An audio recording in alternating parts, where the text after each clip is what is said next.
Le 19 octobre 1991, la tragédie vient frapper le village d'Elne, à côté de Perpignan. À Elne, deux familles vivent dans l'angoisse. Hier après-midi, Ingrid, de 10 ans, fêtait son anniversaire en compagnie de sa cousine Muriel, du même âge. Il était 16 heures lorsque les deux fillettes ont demandé la permission d'aller faire un petit tour. À 17 heures, ne les voyant pas revenir, les parents donnent l'alerte. Je comprends pas. Une fugue, c'est pas possible. Soit qu'elles sont allées se promener, bon, ou alors carrément on les a enlevées, puis c'est tout. 2 hélicoptères, 200 hommes de secours, gendarmes, sapeurs-pompiers, aidés de 70 volontaires, quadrillent le secteur.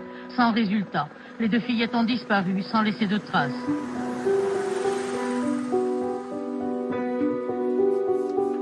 Chaque pouce de terrain, chaque cabane abandonnée est inspectée plusieurs fois. Les jours passent. Ingrid et Muriel, 10 ans toutes les deux, restent introuvables. Dans la région de Perpignan, les recherches se poursuivent toujours pour retrouver les deux fillettes disparues depuis samedi dernier. Mais plus les jours passent, plus les gendarmes croient à l'hypothèse d'un enlèvement ou d'une séquestration. Un témoin dit avoir vu dans le village un homme, près d'une voiture blanche.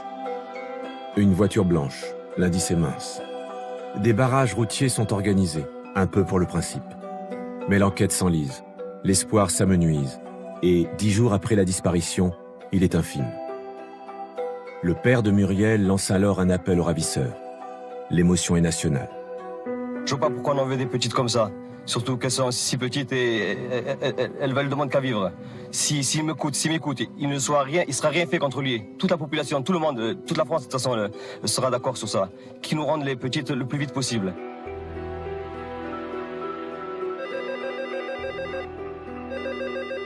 Un coup de pouce du destin relance l'enquête. Par téléphone, quelqu'un donne le nom d'un homme. Les gendarmes vérifient. L'homme était dans la région au moment des faits. Il a déjà été condamné pour des actes de pédophilie. L'hypothèse pourrait être sérieuse. Il faut faire vite, les petites sont peut-être encore en vie. Le suspect se nomme Christian Van Geloven. Il est interpellé à Saint-Dizier, à 800 km d'Elne, et emmené dans un bureau de la gendarmerie. Il est 15 heures, sa garde à vue commence.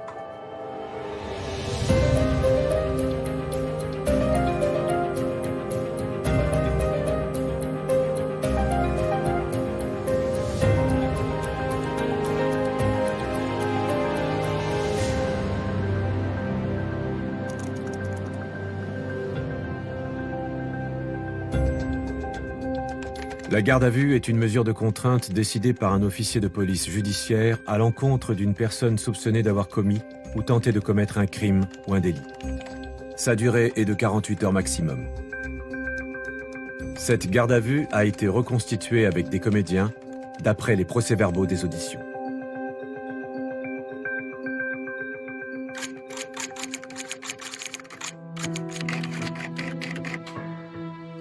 Je m'appelle Christian Van Geloven. Je suis né le 18 avril 1945 à Eindhoven, aux Pays-Bas.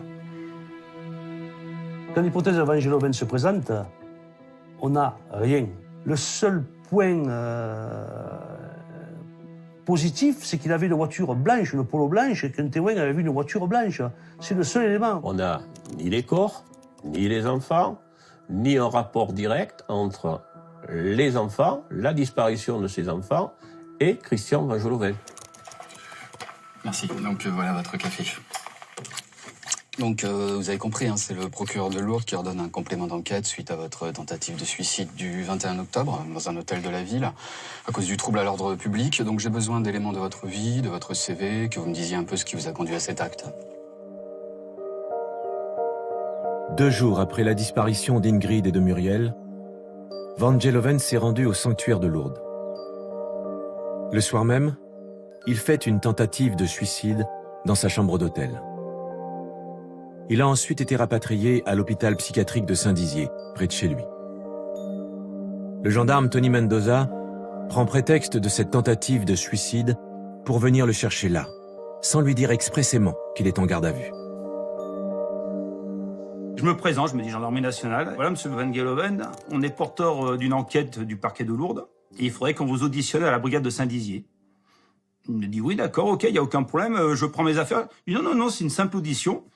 Vous venez, on vous amène, je vous auditionne et je vous ramène à l'issue. Là, sans aucun problème, il s'est habillé et il nous a suivis dans le véhicule. Votre profession, c'est... Je travaille dans l'import-export. Vous travaillez où? Je cherche du travail. J'étais licencié. Je suis inscrit à l'ANP de Saint-Dizier. On avait monté un stratagème, un genre de tricherie. Il fallait vraiment qu'ils croient que c'était des enquêteurs locaux qui venaient le chercher pour qu'il raconte pourquoi il s'est suicidé, comment il a fait cette tentative de suicide, pourquoi il l'a fait à Lourdes, et ainsi de suite.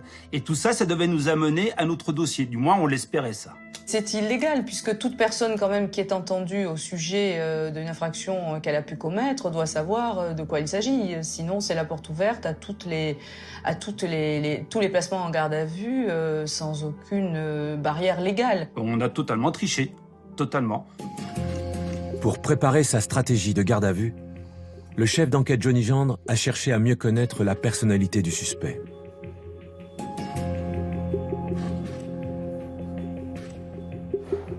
Démarche peu commune. Il est allé frapper à la porte du psychiatre qui suit Van Geloven depuis 1 an et demi, espérant que le médecin lui donne les clés psychologiques pour interroger son patient.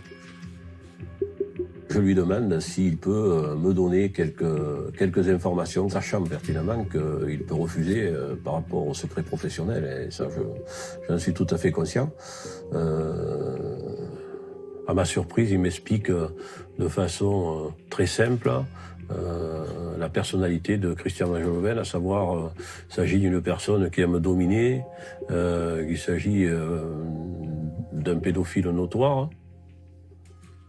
Il ajoute que c'est un individu susceptible d'avoir commis un enlèvement dont je suis saisi. Le psychiatre ajoute également que Van Geloven ne doit pas être brusqué, sous peine de garder le silence. Johnny Gendre élabore alors une stratégie à l'opposé des pratiques habituelles d'interrogatoire. C'est la stratégie de l'entonnoir. La stratégie de l'entonnoir, elle va consister au départ à parler surtout de sa vie, de ce qu'il a été. Et petit à petit, je veux l'amener sur des détails beaucoup plus précis et in fine, trouver un rapport direct avec la disparition des petites d'elle. Quand on commence la garde à vue, on est très haut de l'entonnoir et on ne sait pas si on va arriver au fond de cet entonnoir. Mais la stratégie, elle est celle-là. Et il faut que ça soit lui qui nous y amène et pas nous. Et pourquoi vous étiez dans le sud? J'ai cherché du travail, justement.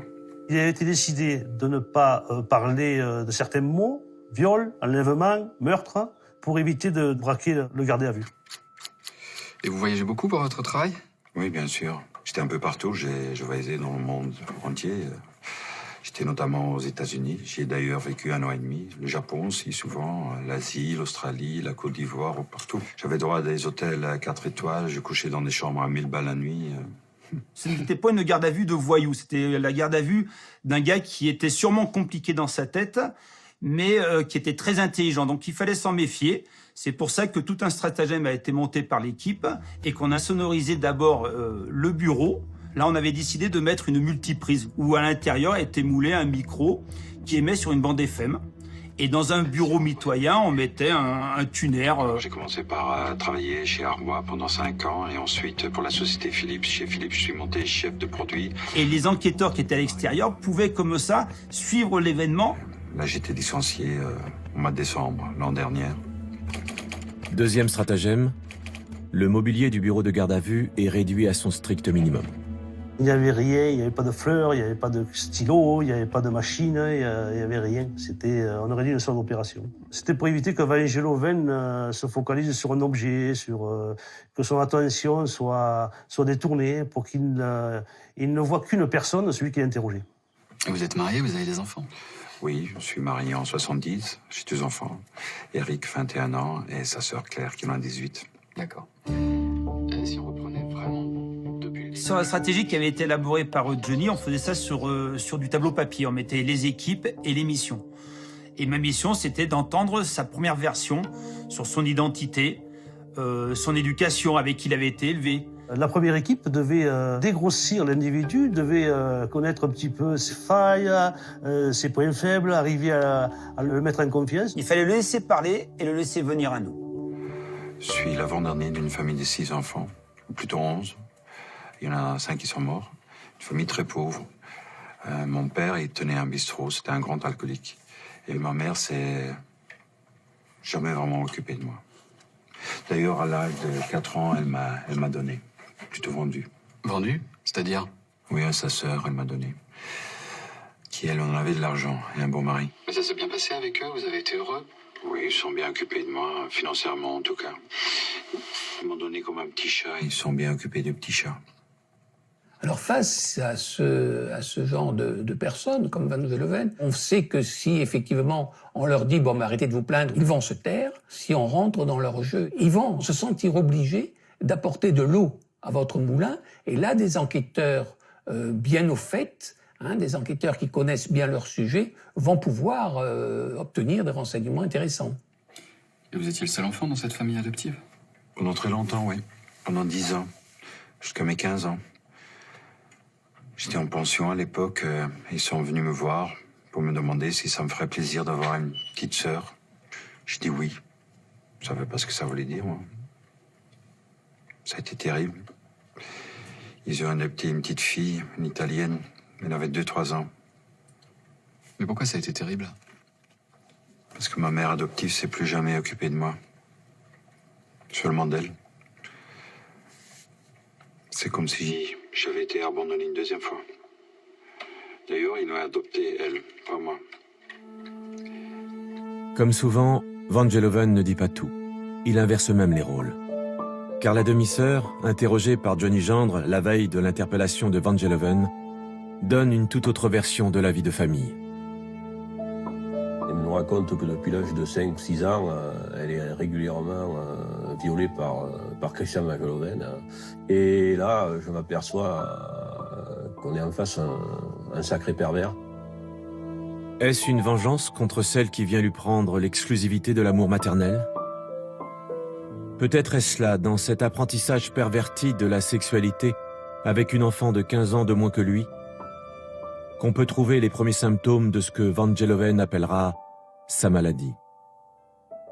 C'était pour lui le moyen d'affirmer son opposition à Isabelle et sa volonté de lui faire du mal, puisqu'elle était à l'origine de sa souffrance et de son exclusion. Venons-en à votre tentative de suicide. Pourquoi Lourdes? Lourdes, j'étais allé voir la Vierge. J'attendais un signe. Ah, vous êtes croyant? Catholique. Croyant, mais pas pratiquant. Et ce signe, vous l'avez reçu? Je suis arrivé quand les portes se fermaient, les portes de la basilique. Pourquoi vous vouliez que la Vierge vous aide? Enfin, vous l'attendiez par rapport à quoi, ce signe? C'est parce que je suis malade. Vous voulez dire quoi par là? Ce qui m'a valu des problèmes avec la justice, d'ailleurs. C'est quoi ces problèmes? Je dois dire que l'an dernier, à Saint-Dizier, au mois de juin, j'ai fait l'objet d'une procédure pour outrage public à la pudeur. Mais vous aviez fait quoi? Je me suis déshabillé devant des petites filles, près d'une rivière. Elles se baladaient. Rien de bien méchant. Van Geloven parle relativement facilement de sa sexualité parce qu'à ses yeux, sa sexualité est normale. Il considère en définitive que la condamnation de la pédophilie est une condamnation morale, est une condamnation sociale. Or, Van Geloven, comme tous ces pervers, n'admettent pas cette morale. Et vous avez été condamné pour ça? J'ai pris 2 mois avec sursis et 3 ans de mise à l'épreuve. Ma femme a fait en sorte que l'histoire n'apparaisse pas dans la presse, ce qui a énervé une des mères. Alors elle a commencé à se prendre à moi.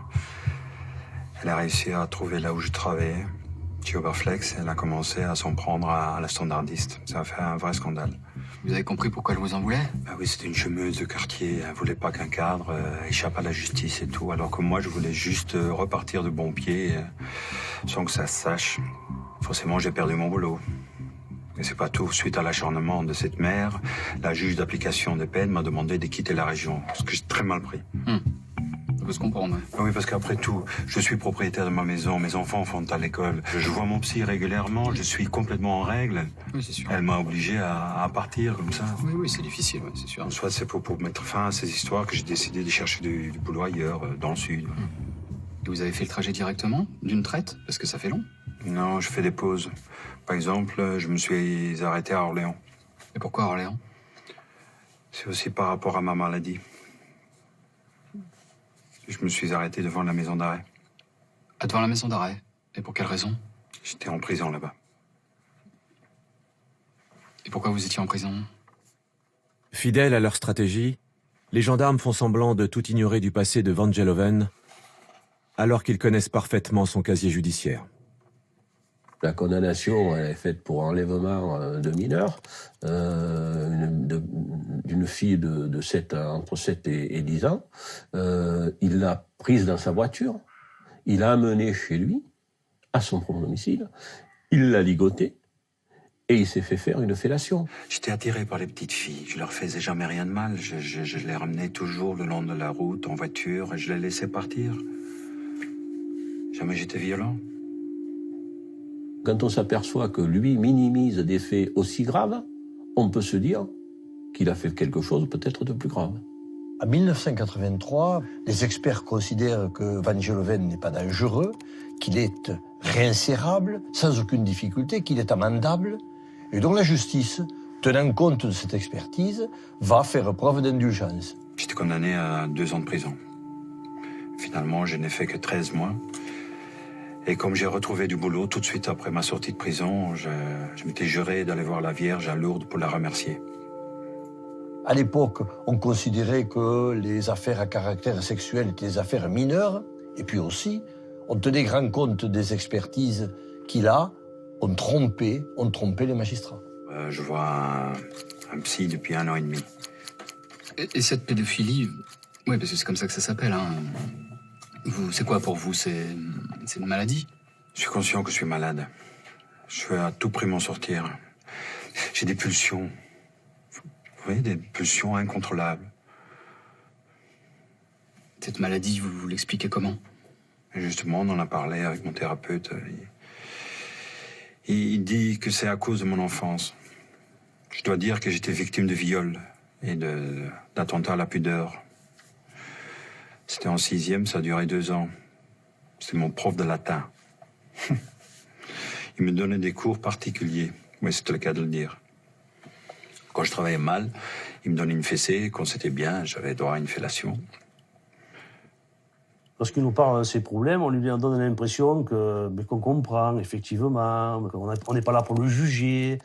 Et donc, il donne encore plus d'explications. Il cherche encore plus à se justifier auprès de nous.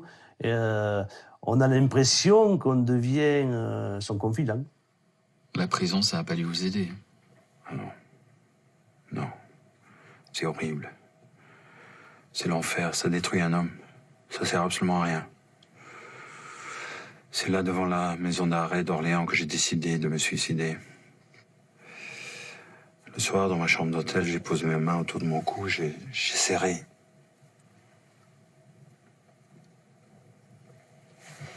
Et après, j'ai pris des médicaments pour dormir. Et vous êtes allé directement de Orléans à Lourdes?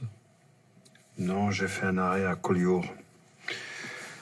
Un ami m'y avait prêté son appartement. Vous êtes parti quand? Je suis parti de Collioure lundi matin, en direction de Lourdes. Je suis arrivé le soir même, à 19h30. À la fermeture de la grotte, j'ai décidé de me tuer.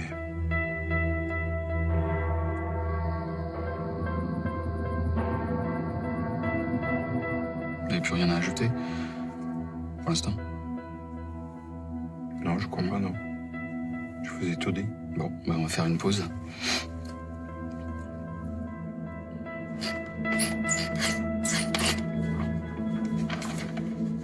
Dans cette première phase qu'on m'avait confiée, c'était déjà une réussite. Vous avez parlé de pédophilie, vous avez parlé de ses problèmes, vous avez parlé de son voyage à Collioure pour chercher du travail. On était déjà dans le vif du sujet. On avait déjà un pédophile à Perpignan avec des antécédents. À ce moment-là, on a encore un petit, mais alors petit espoir que les enfants sont vivants. Et on est obligé, par rapport à cet élément-là, à ne pas brusquer la garde à vue. Il faut qu'on reste concentré sur la stratégie de garde à vue que j'ai décidée au départ. Sinon, on va bloquer l'intéressé, et si on bloque l'intéressé, on n'a rien. On n'a ni les aveux, ni les enfants. Il est 19h, la nuit est tombée sur Saint-Dizier. Pendant les 4 heures où il a déroulé sa vie, Christian Van Geloven a laissé beaucoup de zones d'ombre, notamment sur ce voyage dans la région de Perpignan.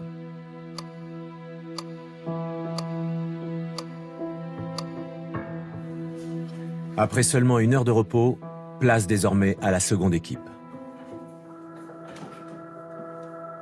Son rôle ? Apprendre quel est l'emploi du temps de Van Geloven l'après-midi du samedi 19 octobre. Ce samedi ensoleillé où Ingrid et Muriel sont allés jouer près d'une cabine téléphonique.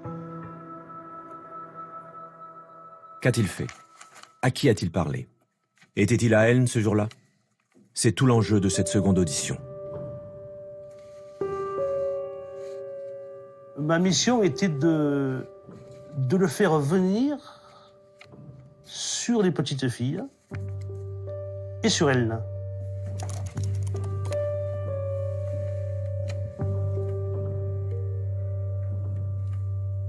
On était confronté à un fait exceptionnel. Il y avait une pression médiatique énorme, une pression hiérarchique énorme. Personne ne voulait revoir l'affaire Grégory. Donc, on n'avait pas droit à l'erreur, quoi, cette affaire-là. Vous avez voyagé avec quelle voiture? Ma voiture personnelle. Qu'est-ce que vous avez emporté? Une valise avec mes affaires et des disques musique classique. Autre chose? Dans le coffre, j'avais un fusil à plomb, un téléviseur, un sac de couchage, mes chaussures, 3 paires. C'est tout? Dans la boîte à gants, j'avais un couteau type scout. Pourquoi vous aviez emporté une carabine? C'est une carabine à plomb, j'avais acheté des munitions, c'était juste pour m'amuser pendant le voyage. J'avais jamais eu l'occasion de le faire à Saint-Dizier. Si on regarde le matériel importé, ça n'a rien à voir avec quelqu'un qui va chercher du boulot. C'est plutôt quelqu'un qui part à la recherche de quelque chose d'autre. Et en l'occurrence, par rapport à ce qui nous intéresse à nous, on peut très bien penser que le couteau, la carabine, ce sont des armes potentielles pour avoir supprimé les petites d'Elne. Et vous pouvez nous donner votre emploi du temps à partir du vendredi, avant votre tentative de suicide? Oui. Le vendredi, j'ai roulé toute la journée pour Collioure. Je suis arrivé, je suis parti chercher les clés à l'agence. Puis, le lendemain, j'ai dormi assez tard. Puis, je suis directement parti pour Perpignan. Je voulais visiter la vieille ville. C'était quelle heure? 14h30. C'était le jour de marché. J'ai discuté avec un commerçant. C'est lui qui me disait que je devais acheter le journal local plutôt le lundi. L'Indépendant? Pourquoi? Pour les petites annonces d'emploi. Il me disait que ça sortait le lundi. Ah, vous comptiez trouver du boulot dans le coin? Ah ouais, pourquoi pas. C'est quand même loin de chez vous. C'est pas grave. Donc samedi, je me suis baladé dans la vieille ville. Et après, je suis parti vers 19h. Je suis directement rentré sur Collioure. Par le même chemin? Ouais, par le même chemin. J'avais un peu faim en rentrant, alors je me suis acheté une tranche de jambon chez un petit charcutier. Il ressemblait à quoi, ce charcutier? 42 ans, 1m65, 70, assez corpulent. Une personne qui n'a rien à se reprocher se souvient de très peu de détails, quoi, de ce qu'il a fait. Or, lui, il était très précis, très pointu sur ce qu'il avait fait. J'ai vu un tel commerçant, j'ai discuté avec lui tant de minutes, je suis parti à tel endroit, pratiquement, j'ai pris telle route. Voilà, il était très, très, très précis. Et en l'occurrence, il donne un gros alibi. Et vous avez parlé de quoi? Je sais plus. On a fait la fermeture ensemble. Après, je suis rentré. J'ai mangé un peu, j'ai regardé la télévision, et je me suis couché, j'ai pris mes médicaments et j'ai bien dormi. On a des équipes sur place que l'on sollicite, on fait des vérifications afin de savoir si oui ou non ce qu'il dit est une réalité ou s'il se trompe ou s'il ment. Et voilà le dimanche? Dimanche, je me suis levé. J'ai fait le ménage. Et j'ai mangé ma tranche de jambon. Entièrement, j'en ai donné une part au chat du quartier. Ah, c'est ridicule. Qu'est-ce qu'on en a à faire de ce qu'il a mangé? On lui pose pas une question directe. Patience. C'est un manipulateur, ton Gus. Il nous balade. Il y a une équipe qui va vérifier et qui retrouve ce fameux charcutier. Tout ce que raconte Vangeloven est vrai. La seule chose, c'est que le témoin nous explique qu'il s'est probablement trompé en ce qui concerne le jour où il a rencontré ce charcutier. Au fait, concernant le charcutier, on a vérifié, mais il a un doute quant au jour où vous l'avez rencontré. Oui. Lui, il dit que c'est un autre jour. À partir de là, il se dit, tiens, j'ai connu une petite erreur. C'est un élément contradictoire, un des premiers éléments contradictoires qui vient dans sa narration. Et ça, c'est très important. Ce qui m'interpelle surtout, c'est qu'à partir du samedi soir, il n'est plus en contact avec qui que ce soit. On a l'impression qu'il s'est complètement coupé du monde, coupé des autres, coupé de l'extérieur, ce qui me fait penser que c'est à partir de ce moment-là qu'il détient les enfants, qu'il les a éventuellement séquestrés et qu'il les a éventuellement éliminés. Donc, lendemain matin, vous vous réveillez, vous êtes dans quel état? Vous faites quoi? Je fais le ménage, je rends les clés à l'agence et j'achète le journal. Pourquoi vous achetez le journal? Pour les petits annonces, je vous ai dit. Oui. Je me suis vite rendu compte qu'il n'y avait pas petites annonces à mon niveau. Par contre, j'ai vu, c'était assez évident, c'était en première page du journal, la photo des deux fillettes qui avaient fait une fugue.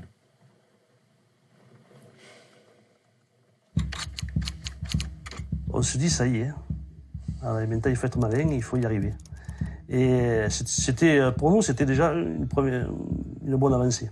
Il fallait qu'il nous parle tout seul des petites filles et d'elles. Il emploie un terme tout à fait désuet dans le contexte, à savoir la fugue. Les petites ont fugué. Or, la presse, les médias, tout le monde parle de disparition inquiétante, de séquestration, de rapt éventuel, mais à aucun moment il est question de fugue. Il y a peut-être aussi un petit jeu pervers dans les détails qu'il donne. Je te donne ce détail, qu'est-ce que tu seras capable d'en faire? Chiche. Hein, il y a ça aussi. Hein. Je pense qu'il y a cette part de manipulation et de volonté d'avoir l'ascendant sur l'autre et de jauger un peu son interlocuteur. À 11h, je suis parti pour Perpignan, par la nationale. Et là, j'ai remarqué tous ces gendarmes et tout ce monde qui cherchait les filles. On en sait encore suffisamment trop peu pour pouvoir le contrer directement. Donc il faut le laisser encore plus glisser vers le fond de l'entonnoir. Il faut qu'il nous continue à revenir, le cas échéant, sur les petites, sans qu'on lui ait demandé. Ok. Donc le lundi, vous arrivez à Lourdes, il est quelle heure? Entre 19 et 20 heures. Vous avez toujours ces idées suicidaires? Je vous l'ai dit. Mais pourquoi? Je cherche à comprendre. Parce que j'ai peur. Vous avez peur de quoi? J'ai peur de moi-même. De mon autre moi-même. Je suis allé à Lourdes pour demander à la Vierge deux choses, un emploi et un miracle. Je voulais que la Vierge me sauve de ma pédophilie, qu'elle me soigne. Donc vous n'avez pas vu de signe? Non. À l'hôtel, j'ai écrit des lettres pour ma femme et mes enfants, je les ai postées. Après, retour dans ma chambre, j'ai allumé 2 bougies que j'avais achetées dans un commerce et je me suis mis à genoux devant et j'ai supplié la Vierge de me donner un signe. Qui n'est jamais venu. Je me sentais seul, mentalement et physiquement. Le reste, vous savez. Hein. On a l'impression, par rapport à cette tentative de suicide, qu'il nous fait un petit testament. entre guillemets. Mais au travers de ça, je comprends que l'individu n'est plus le même, qu'il commence à faiblir, qu'il commence à fatiguer, qu'il commence à comprendre où on doit l'amener et où il doit aller. Est-ce qu'on pourrait pas s'arrêter un peu? Je suis un peu fatigué, là. Oui, on va s'arrêter, vous en faites pas. 2-3 petits détails. Vous avez remarqué des villages entre Perpignan et Collioure? Non, le seul village qui m'a marqué, c'était Elne, et puis... Non, il y avait un autre, dont j'ai oublié le nom. Vous êtes déjà allé à Elne? Non. Pourtant, vous dites que vous le connaissez. Oui, c'est parce que... C'est un village qu'on aperçoit quand on est sur la nationale. J'ai bien vu qu'il y avait de beaux monuments, mais j'ai préféré rentrer sur Collioure. Non, vous n'êtes pas passé à Elne? Non, jamais.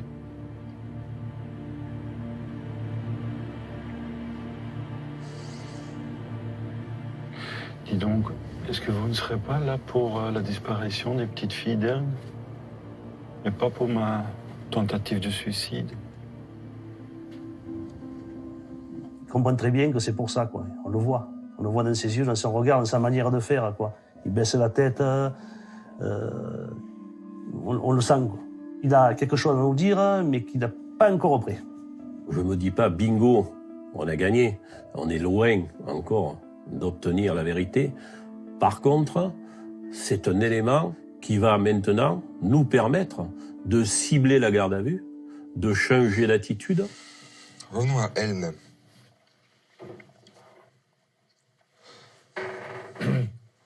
Vous me dites connaître ce village sans l'avoir traversé. Mais il y a d'autres villages sur cette route. Pourquoi vous vous souvenez précisément de celui-ci? Qu'est-ce qu'il y a de spécial? C'est vrai, je m'en souviens, c'est parce que le lundi... Lundi, 21 octobre, quand vous êtes parti de Collioure. Ouais, j'ai vu 3 quarts de CRS, là. Et quoi d'autre? Rien d'autre, il y avait une rangée de platanes le long de la route. C'est tout? J'ai dû me souvenir du nom du village parce que je l'avais lu dans l'article qui parlait de la disparition des filles. Mais comment vous saviez que c'était précisément Elne? Parce que c'était marqué sur un panneau, Elne. Un panneau face au quart des CRS.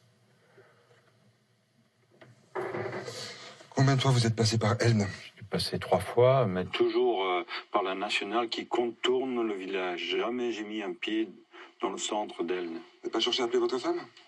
Si, mais c'était à Orléans. Jamais j'étais à Elne pour téléphoner ma femme ou acheter quelque chose. Vraiment, est-ce qu'on pourrait pas s'arrêter là? Parce que j'ai l'impression qu'on tourne en rond. Là. Oui. Juste 2-3 petits détails à préciser. Il ne veut pas nous parler d'Elne, il ne nous parle pas d'Elne, du village d'Elne. Et on lui demande précisément de bien nous raconter son circuit, les détails, ce qu'il a pu remarquer. Et à un moment donné, on le pousse à commettre une faute. Et il commet la faute. Revenons à cette journée de samedi, le 19 octobre. Vous nous dites que l'après-midi, vous visitez Perpignan. À quelle heure vous partez? 17h. Donc vous allez de Perpignan vers Collioure. Ouais. Et sur la route entre Perpignan et Collioure, vous avez remarqué quelque chose de particulier? Non. Je peux pas être affirmatif, mais non. Il y a des feux rouges sur cette route? Je sais plus. Il n'y avait pas beaucoup de circulation. Hein. Mais quelque chose d'inhabituel, je sais pas moi.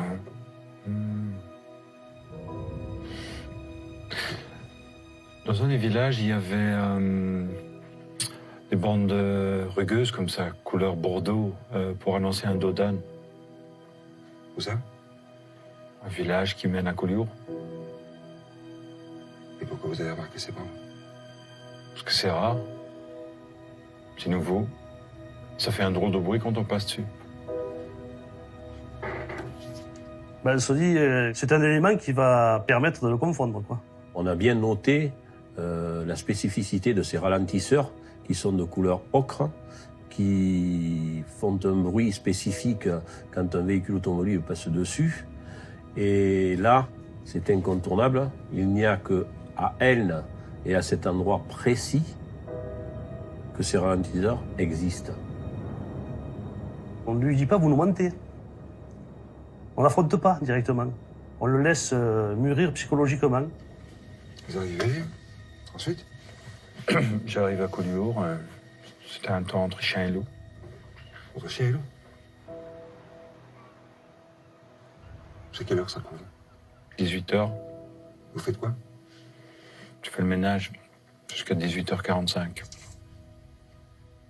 Vous aimez ça, faire du ménage? J'aime que les choses soient propres. Surtout quand on me prête un appartement. J'ai mangé, j'ai regardé un peu la télévision et je me suis couché dans mon sac de couchage. Dans votre sac de couchage? Pourquoi? Pour ne pas salir les draps. J'avais même pris un oreiller.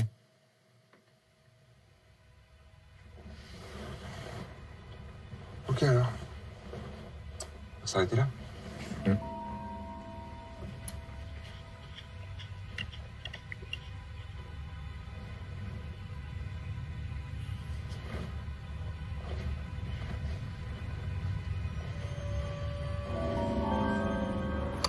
Il est 1h du matin.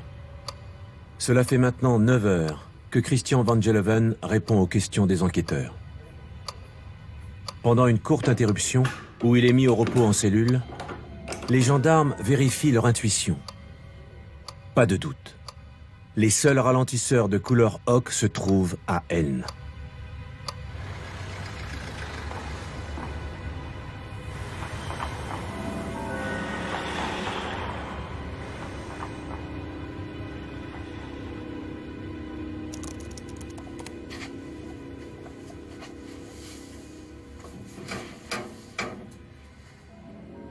Il faut qu'on vous apprenne quelque chose. Les ralentisseurs Bordeaux dont vous avez parlé n'existent pas sur la nationale. Ils n'existent que dans le centre d'Elne.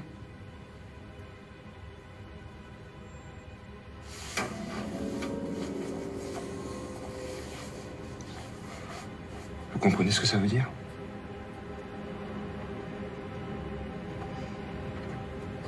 Que vous êtes rentré à l'intérieur du village.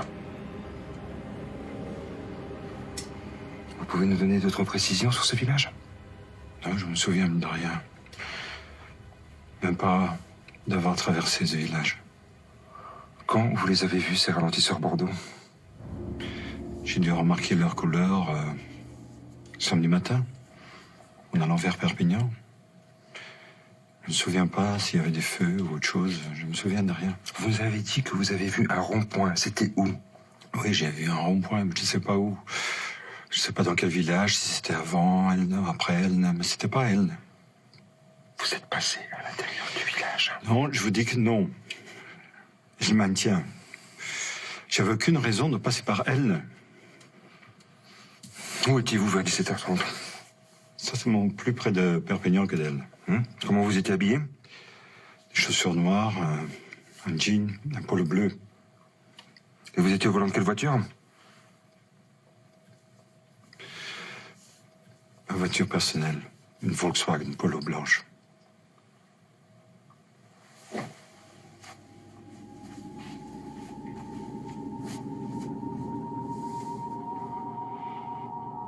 Les bandes rugueuses, il fallait rentrer dans Elne, il fallait rentrer vers les petites pour pouvoir les voir. Quand il a dit ça, il était bleu, c'était fini, c'était lui.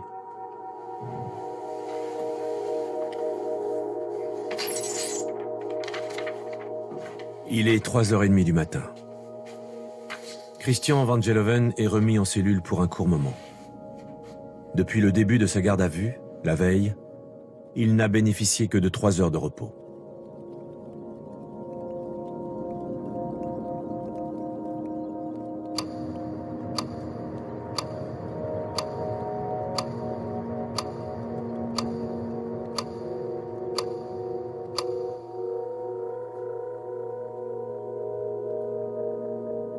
C'est une phase qui est très sensible. Je sais qu'on ne reviendra pas en arrière.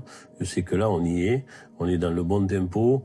On est dans le bon moment. Donc là, je sais que Christian Vangeloven est fatigué psychologiquement, physiquement. Et je décide d'intervenir. Parce que je sais que c'est à ce moment-là que je vais le faire craquer.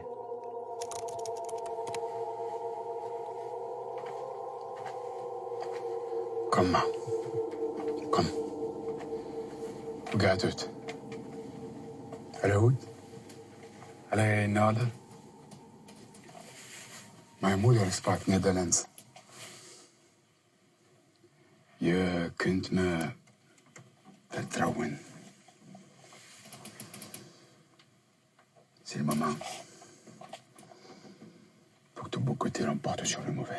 S'il avait fallu l'embrasser sur la bouche, j'aurais embrassé sur la bouche, sans problème. Pour moi, l'important, c'est de pouvoir savoir où sont les petites. Tout ça, c'est parce que tu es malade. Et tu sais, il existe l'article 64 sur l'irresponsabilité pénale. Tu nous as parlé de tes pulsions, c'est vrai que tu es malade, mais il faut que tu nous expliques. L'article 64 ? Oui, tu sais, quand les gens sont malades comme toi, on considère qu'ils ne sont pas responsables de ce qu'il faut. Dans le code pénal, l'article 64 fait état de l'état de démence. Et là, il est intéressé. On le voit. On lui explique bien que ce n'est pas nous qui lui ferons bénéficier de cet article, que sont les juges, les psychiatres, etc. Mais là, il est intéressé. On le voit, c'est net. Et là, il s'accroche à ça. Je ne veux même pas retourner en prison avec tous ces sauvages. Vous savez ce qu'on leur fait, aux pointeurs, comme on le dit? Oui, mais nous, on peut te protéger. J'ai peur. Je veux une lobotomie. Tu as déjà entendu parler de la prison de Casablanca en Corse? C'est une prison sans mur, sans mirador, à l'air libre. Où les gens comme toi sont surveillés, soignés. Et nous, on peut faire en sorte de s'y faire entrer. C'est sûr? Oui. Ça dépend pas du juge.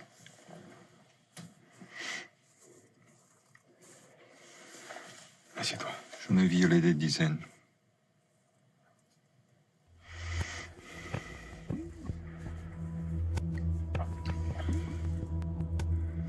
Assieds-toi. Tu vas tout me raconter. Ça va te soulager. Assieds-toi. Assieds-toi. Tu es un monstre. Et non, tu es pas un monstre. Assieds-toi.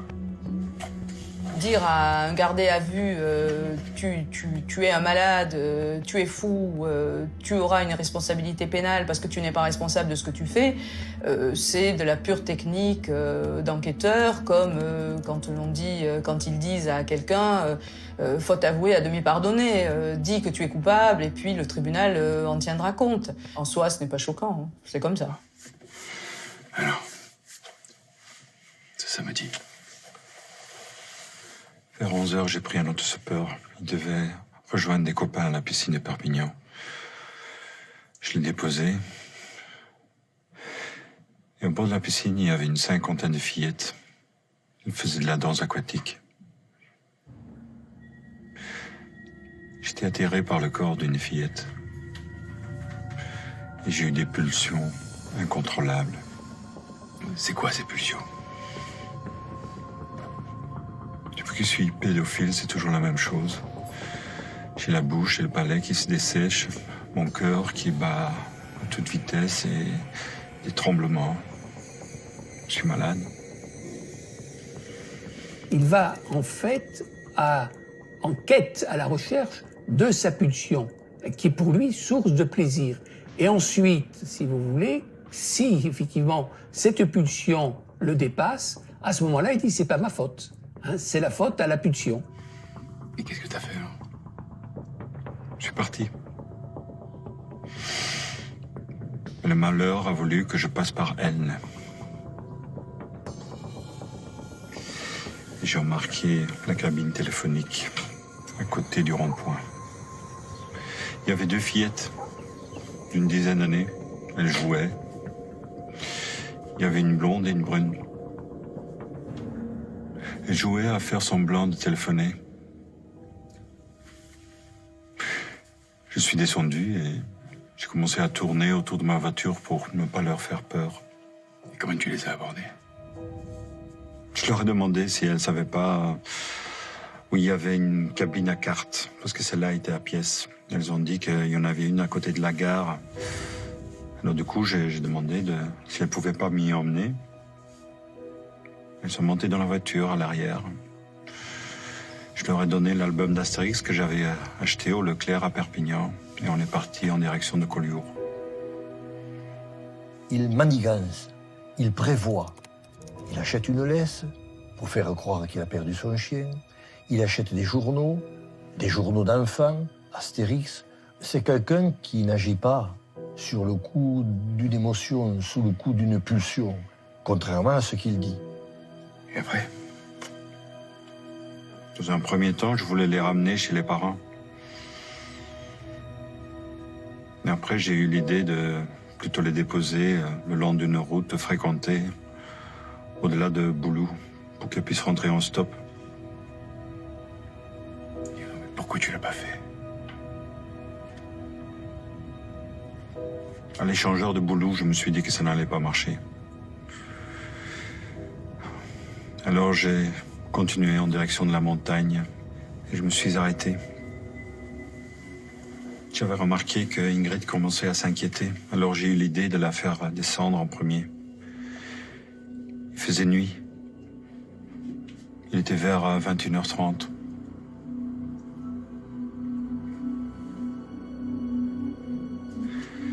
Et là, j'ai pensé que la situation était devenue irréversible pour moi. Je me suis saisi d'une cordelette que j'avais dans la voiture. Avec la cordelette, je lui ai lié les mains dans le dos sans trop m'appliquer. Et le reste de la corde, j'ai tourné autour de son cou. À ce moment-là, il nous explique comment il a étranglé Ingrid et Muriel. Il était dans un calme mécanique et ensuite il a pensé à effacer son forfait. On se dit, elles sont mortes, elles sont vraiment mortes, quoi. Et on pense aux parents aussi, parce qu'on connaissait les parents. Et en fait, on ne pouvait leur dire que leur annoncer la mort de leurs enfants, quoi. Alors qu'on aurait pu leur dire, on les a retrouvées, vivantes.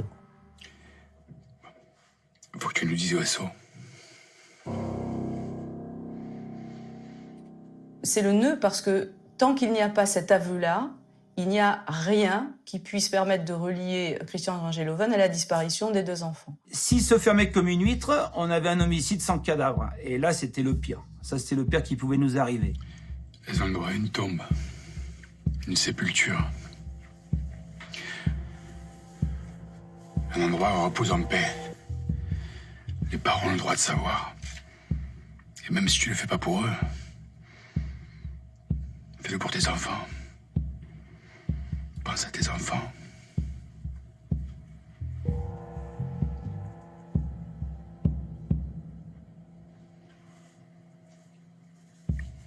Vers 5 heures, je suis parti en voiture.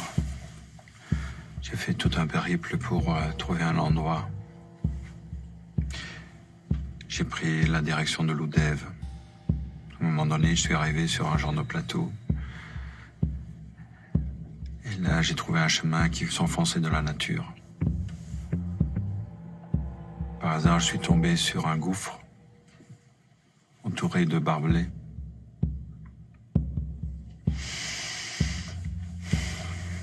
J'ai sorti les corps du coffre. Je les ai jetés dans le gouffre. Quand on a raconté ça à d'autres enquêteurs qui attendaient, parce que j'ai vu des collègues pleurer.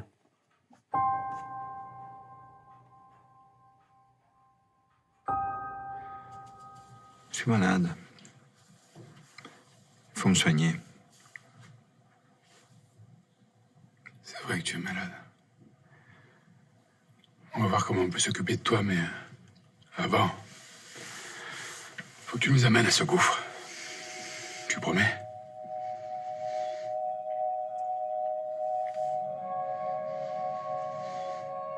Il reconnaît avoir tué les petites, mais à aucun moment il ne reconnaît ce qui est la gravité de cette affaire, les tortures qu'il leur a infligées, des tortures à caractère sexuel. Or, des expertises sérieuses faites par des légistes ont démontré la réalité de ces violences graves que lui attribue à la chute des corps dans le gouffre où il les avait jetés. Il faut que tu signes ta déposition. Donc, vous reconnaissez avoir, dans le but d'attenter à leur pudeur, enlevé le 19 octobre 1991 à Elne, Ingrid Van de Portal et Muriel Sanchez, et leur avoir volontairement donné la mort le soir même. Réponse? Oui, je reconnais les faits tels que je viens de vous les relater. Ce 2 novembre 1991 à 10h30.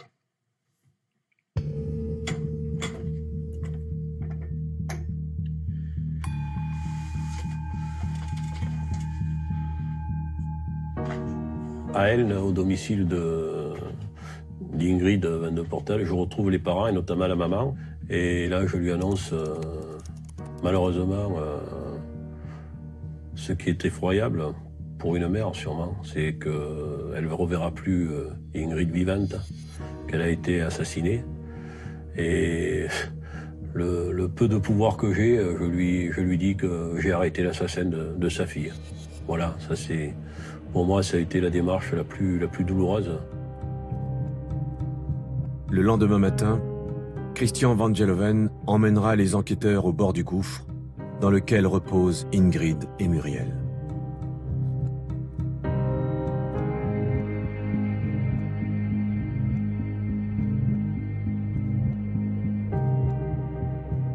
Deux ans plus tard, celui que l'on a surnommé le monstre d'Elne sera condamné à la prison à perpétuité, assorti d'une peine incompressible de 30 ans. Mutique à son procès, silencieux devant le juge d'instruction, Christian Van Geloven est mort en prison en 2011, emportant avec lui une partie de ses mystères. Les heures de garde à vue dans la nuit de la gendarmerie de Saint-Dizier resteront le seul moment où Christian Van Geloven aura entrouvert la porte sur le chemin de ses crimes et de ses tourments.